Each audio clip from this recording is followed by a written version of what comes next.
Presenta este programa Banco República, CFA Society Uruguay, CUTSA, Fábricas Nacionales de Cerveza, Itaú, Interamericana de Cómputos.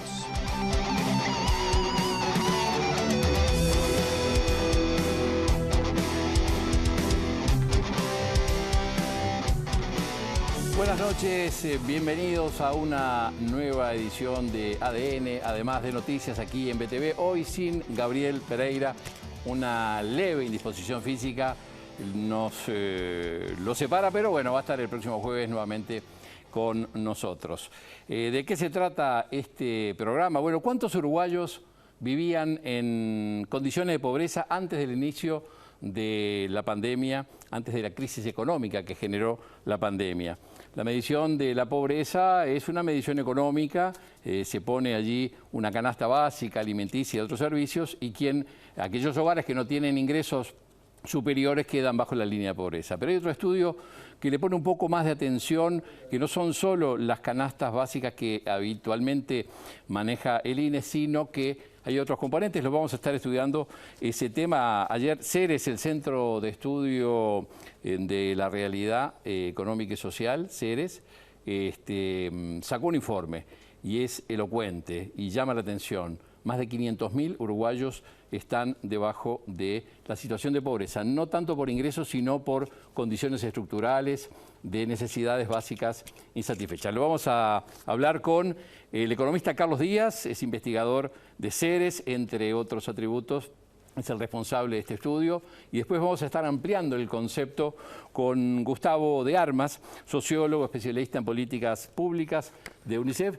Son, digamos, los dos enfoques que vamos a hacer sobre el tema, y obviamente la pobreza y su traslado a la situación de seguridad, a los rendimientos en la educación, a las familias, en fin, de eso se trata el programa. En una jornada particular, ¿por qué? Porque hubo un paro general, el primero de 24 horas que el PIT-CNT le hace al gobierno de la calle. Hasta ahora habían sido algunas movilizaciones parciales, y lo decía Fernando Pereira, el presidente del PIT-CNT, en estos 6 meses, habida cuenta de lo complicado que el país ha estado, pérdida de empleo, pérdida de salarios y dificultades, fue el semestre menos conflictivo en los últimos 25 años. Pero ahora, más allá de que reconocen las partes, tanto el presidente como el PIT-CNT, que hay muy buen diálogo, que hay instancias de encuentro, de planteo de problemas, de planteo de soluciones, hasta ahora no hay un camino común entre las reivindicaciones de los trabajadores y las políticas que el gobierno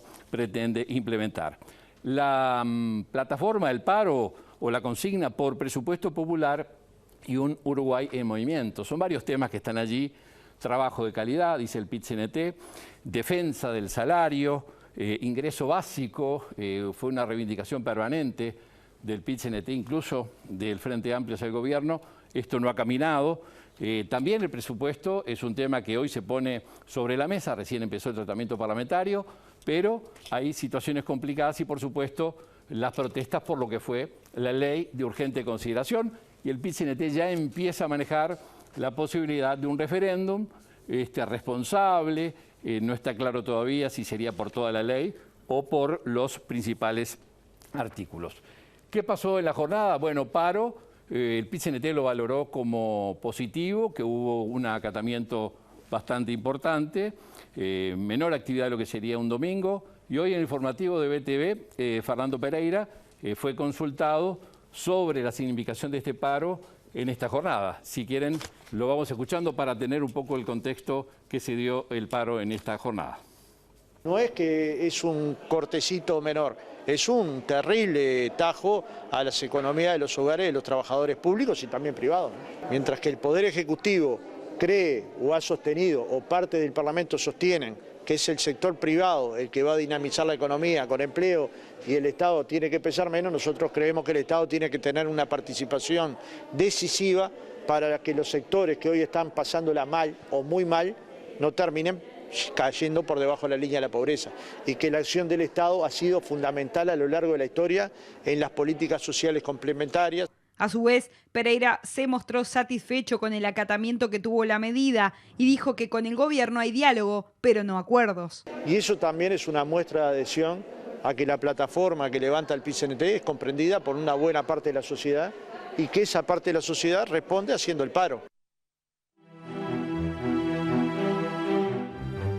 Bueno, la visión de los trabajadores en la voz de su presidente, Fernando Pereira. ¿Y qué se dice desde el gobierno? El ministro Pablo Mieres, ministro de Trabajo y Seguridad Social, dice que obviamente, e incluso lo dijo ayer el presidente de la calle en la Rural del Prado, que por supuesto que la libertad de los trabajadores de movilizarse, de paralizar, no está en cuestión. Lo que sí está en cuestión son las propuestas que se hacen y la voluntad del gobierno de atender a las que cree pertinentes. Pero escuchamos lo que decía el ministro Mieres también en esta jornada sobre el paro.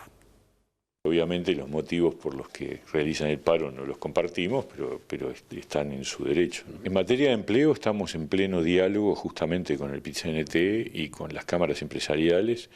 El martes presentamos un paquete de medidas que en parte eran respuesta a propuestas de las dos partes, de empleadores y de trabajadores, y en parte también eran propuestas algunas que estamos instrumentando, como la continuidad del seguro de paro parcial.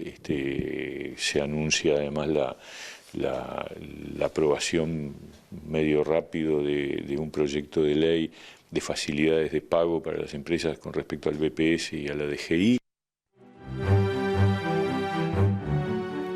Como decíamos, hay varias instancias de diálogo, está la mesa por el empleo, todavía el Ejecutivo no ha marcado su postura respecto al planteo que el PIT-CNT ya hizo y también las cámaras empresariales. Están negociaciones salariales en algunos grupos que se han abierto, más allá de las grandes pautas que se habían conversado, si de este año 2020 hasta mediados del próximo año como un año puente, reconociendo las dificultades de las empresas. Y está el presupuesto nacional, el famoso artículo 4, que tiene que ver con el aumento de salarios y los mecanismos de ajuste y de recuperación salarial, que desde COFE, que desde el PIT-CNT se dice que va a haber pérdida salarial en estos 5 años. Desde el gobierno se dice que el artículo 4 garantiza que no va a haber pérdida de salario, pero no está claro dentro del periodo de los 5 años cómo van a ser los ajustes. Así que de eso se trató fundamentalmente esta jornada de movilización del PIT-CNT, también en otros ámbitos. La Expo Prado sigue, el presidente se ha mostrado muy activo todos estos días, así que bueno, veremos qué es lo que pasa en las próximas instancias de negociación, concretas ahora en el Parlamento y por el presupuesto.